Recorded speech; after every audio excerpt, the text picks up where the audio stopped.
ఇది శాతవాహనుల టైంలో అయింది. శాతవాహనుల తర్వాత వచ్చినటువంటి వైదిక విజృంభణతో చాలా దేవాలయాలు ఏర్పడ్డాయి. ఆ దేవాలయాలు కొన్ని బౌద్ధ ఆరామాలనే దేవాలయాలుగా మార్చడం జరిగింది. అట్లా ప్రసిద్ధి చెందినవి ఏవి మార్చబడ్డాయి, అట్లాగే ఇక్ష్వాకులు బృహత్పలాయనులు వాళ్ళ కాలంలో జరిగినటువంటి కాంట్రిబ్యూషన్ ఇన్ టర్మ్స్ ఆఫ్ శిల్పం. ఉదాహరణకి మనకి ఇందాక చేజర్లు అనుకున్నాం కదా సార్, చేజర్లే మొట్టమొదటిసారి కన్వర్ట్ అయినటువంటి ఆలయం.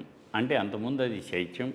ఆ చైత్యాన్ని ఏం చేశారంటే ఆదరణ సన్నగిల్లి అని అనుకుందాం. మనకు కావాలని వాళ్ళు చేశారని మనం అనుకోవద్దు. అక్కడ ఆదరణ సన్నగిల్లిందండి.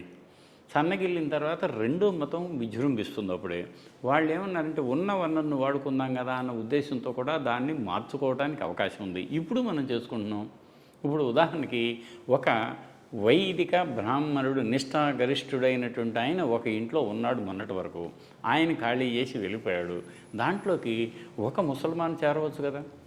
అలా మనం ఏమనుకుందామంటే పాజిటివ్గానే ఆలోచిద్దాం. ధ్వంసం విధ్వంసం అనే మాటలకు తావు లేకుండా కాలమే అలా అవకాశం. అంటే ఇంకొకటి ఉన్నదిలేండి. ఇక్కడ ఎట్లా వచ్చాయంటే మతం అనేది ప్రభువు ఏ మతాన్ని ఆదరిస్తే అదే మతం అవుతుంది, అదే అవుతుంది. చాలా ఘర్షణ అయితే జరిగింది. ఎట్లా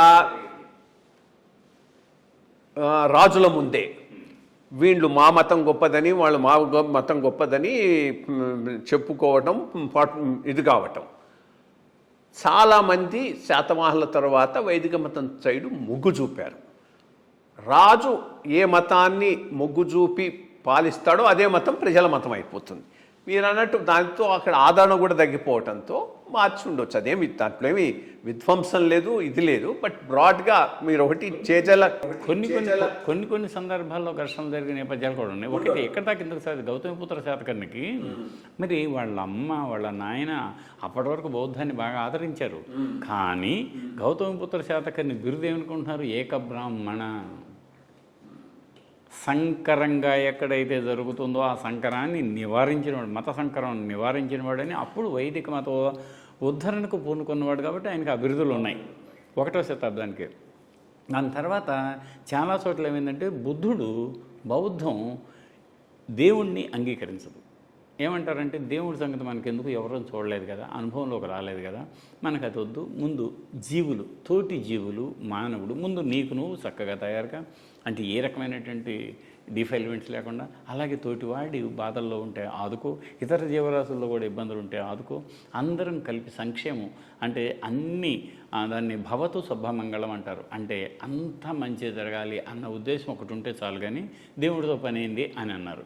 కానీ ఈ రెండవ వర్గం అంటే వైదిక బ్రాహ్మణ మత అవలంబికులంతా అయ్యో అసలు ఈ సృష్టి కారణమే ఆయన వదిలేస్తే ఎట్లా దయ అని అనుకునేటువంటి ఒక సిద్ధాంతం ఉంది కదా, దాన్ని కాదంటే ఎట్లా అని ఆస్తిక నాస్తిక అనే భేదాలు పడచూపి అసలు దేవుడు లేడంటాం ఎట్లా, అది పెద్ద అపచారం అన్నటువంటి ఆ ఒక్క ఆలోచన అందరినీ ఒక్కటిగా చేసి ఈ దేవుడు లేడనే వాళ్ళు ఎందుకు మనకి సమాజంలో అన్న ఉద్దేశంతో కొన్ని నిరాదరణకు గురి కావటానికి బహుశా వాళ్ళు కూడా కంట్రిబ్యూట్ చేసి ఇట్లా ఈ చేజర్ల ఇంకా అప్పట్లో వచ్చినటువంటి మేజర్ ఆలయాలు ఏమేమిటి?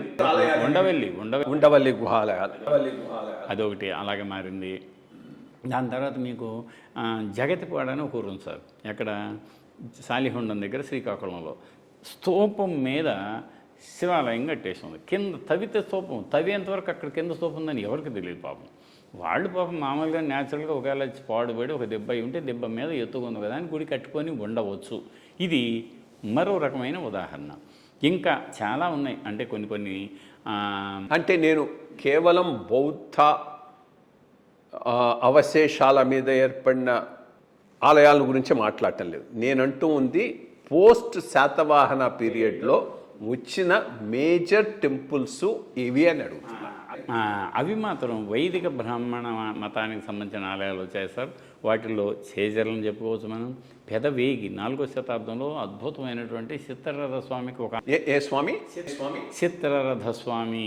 చైత్ర రథంలో తిరుగాడే స్వామి. చైత్రరథం ఎవడిది? సూర్యుడిది. అంటే సూర్యారాధన. అట్లాగే శివుడికి అనేకం వచ్చాయి. మీకు వేల్పూర్ ఉంది. వేల్పూర్లో 4వ శతాబ్దం ఒక శాసనంలో దంతిముఖ స్వామినః అని ఒకటి ఉంది. దంతిముఖుడు ఎవరు? వినాయకుడు. వినాయకుడికి 4వ శతాబ్దానికి సపరేట్ ఒక ఆలయం వచ్చింది. అట్లా చాలా చోట్ల వచ్చేసినాయి. కానీ మీకు అప్పటికే అద్దంకి, దర్శి, అనేక ఊళ్ళలో, విజయవాడ, చాలా చోట్ల సార్ మీరు నమ్మరు, పంచాయతన అని అన్నిటినీ కలిపి పంచాయతన ఫ్లేక్స్ అంటారు. అమ్మవారు ఉంటుంది, గణపతి ఉంటాడు, శివుడు ఉంటాడు, విష్ణువు ఉంటాడు, శంకరుడి ప్రభావం ఇంకా రాలేదు అప్పటికి. శంకరుడు వచ్చింది మీకు 8 కదా, అంతకు ముందే ఉంది ఇక్కడ. అది అంటే ఏమిటి? ఆ స్మార్థం అని అనుకున్నప్పుడు ఎందుకు మనకి గొడవలు, అందరం కలిసి ఉందామని ఒకే పలకంలో ఇంతమంది దేవతలను పెట్టి ఆరాధించటం అనేది అప్పటికే దొరికింది. మనకు బొచ్చడు ఉన్నాయి సార్ ఇప్పుడు విజయవాడ మ్యూజియంలో ఉన్నవి. అలా మనం ఏమైందంటే మతంలో పెడధోరణులను నివారించటానికి ఆనాటి పెద్దలు ఆలోచించి ఇదిగో ఇలా కూడా మనం అందరం కలిసి మెలిసి ఉండవచ్చు అన్నటువంటి సూచన ఆచరణలోకి వచ్చిందని చెప్పడానికే ఇన్ని దొరికాయి. మీకు కొండమూట అని ఒకరు ఉంది సార్. కొండమూట అంటే మీకు మన పిడుగురాళ్ళ పక్కనే, పిడుగురాళ్ళ నుంచి గుంటూరు అద్దంకిపోయే రోడ్డు ఎక్కడ చేరుద్దో ఆ పక్కనే కొండమూటు అంటారు. అక్కడ ఒక బొమ్మ దొరికింది. ఏమిటది? మధ్యలో నరసింహుడు ఉంటాడు, సగం నరుడు సగం సింహం, ఆయన కత్తి పట్టుకొని ఉంటాడు. ఆ పక్కనే వాసుదేవ సంకర్షణ ప్రద్యుమ్న, పంచవీరులు అంటారు వాళ్ళని. అది ఒక వాసుదేవ కల్ట్ వచ్చేసింది అప్పటికి. కృష్ణుడు కాదు, వాసుదేవ కల్ట్. వైష్ణవంలో ప్రధానంగా ఇక వైష్ణవం కూడా వేళ్ళు అనుకొని అప్పుడే కొంచెం వికసిస్తున్నటువంటి దశను సూచిస్తుంది 4వ శతాబ్దం. 3 ఇక్ష్వాకుల కాలం నాటిది. అలా ఆలోచిస్తే మీకు నాగార్జునకొండ చూడండి సార్, ఒక పక్కేమో 30 బౌద్ధ క్షేత్రాలు, ఆడవాళ్ళంతా బౌద్ధులు, మగవాళ్ళంతానేమో వైదిక కర్మ కతువులను చేసినటువంటి అశ్వమేధ అన్ని యాగాలు చేశారు వాళ్ళు. మీకు కొండాలు కూడా, ఎగ్గిన కొండాలు కూడా దొరికింది కదా తవ్వకాల్లో, మళ్ళీ పునర్నిర్మించారు. దాంట్లో మీకు ఎన్ని ఆలయాలంటే నొతగీశ్వర ఈశ్వర, ఆ తర్వాత కార్తికేయ, గణేశ, కుబేర, ఇంకా మళ్ళీ మీకు అష్టభుజ స్వామి. అష్టభుజ స్వామి అంటే కేవలం విష్ణువుకు మాత్రమే ఆ పేరు ఉంటుందని అష్టభుజ స్వామి పెట్టి first time in entire Indian context గర్భాలయ, అర్ధమండప, మహామండప, ధ్వజస్తంభ, గోపుర ప్రాకారంతో ఉన్నటువంటి ఆలయం దొరికింది పునాదుల వరకు. Full fledged. మనం సౌత్ ఇండియాలో తమిళనాడుకి క్రెడిట్ ఇస్తాం, ఆలయాలన్నీ ఇక్కడ ఉన్నాం. నాగార్జునకొండ మాతృక. అలా ఇలా పరిశోధన చేస్తే నేను ఇప్పుడు ఇంతకుముందు మీకు చెప్పింది ఆనంద గోత్రిములటువంటి రాజధాని కందరపురం కాదు, కంతేరది. కానీ దీన్ని కూడా ఇప్పుడు దాని పేరేంది? ఇది చేజర్ల. ఈ చేజర్ల తర్వాత నెక్స్ట్ వచ్చిన వాళ్ళు బృహత్పలాయనులు, కొండముది అని ఉంది తెనాలి పక్కనే. ఆ కొండముదిలో కూడా వైదిక బ్రాహ్మణ మతానికి సంబంధించిన విషయాలు రాగిరేకులు, ఒకే ఒక రాగిరేకులో దొరికింది.